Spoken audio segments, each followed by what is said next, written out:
In this segment, we're asked to derive the Maclaurin series for e to the power x.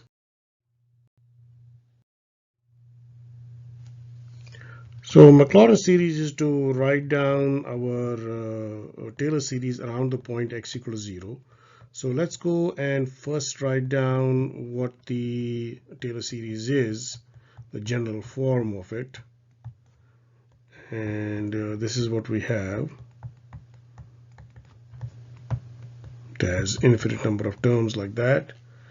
Then since x is equal to 0, that's what Maclaurin series is all about, no matter what the function is. We'll get something like this, that we have to calculate the value of the function and it is derivatives at x equals 0.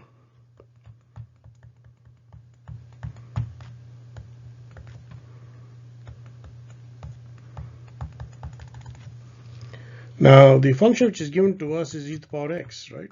We're asked to find out, hey, what is the Maclaurin series for e to the power x? So if we go ahead and do this, so we'll find out that f prime of x will be also e to the power x, f double prime of x will be also e to the power x, f triple prime of x will be also e to the power x, and this can keep on going on as long as we want to. And if we want to find the value of the function at 0, it is 1, because just e to the power 0.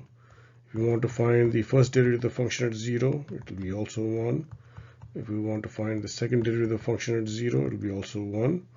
And if we want to find the third derivative of the function at 0, which is just substituting x equals 0 here, it will be also 1. So we have all the ingredients which are available to us. So let's go and see what happens now with these substitutions. So with these substitutions, we'll get f of h is equal to f of 0, which is 1, plus f prime of 0, which is also 1, times h, plus the second derivative of the function at 0, which is also 1, times h squared by 2 factorial. And then the next term is the third derivative of the function at 0, which is also 1, and times h cubed by 3 factorial, and so on and so forth. So if we simplify this, we get this expression right here.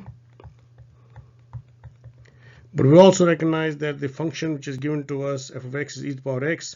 So this is nothing but e to the power h. F of x is e to the power x. So what will be f of h? E to the power h. So that is the Maclaurin series for e to the power h.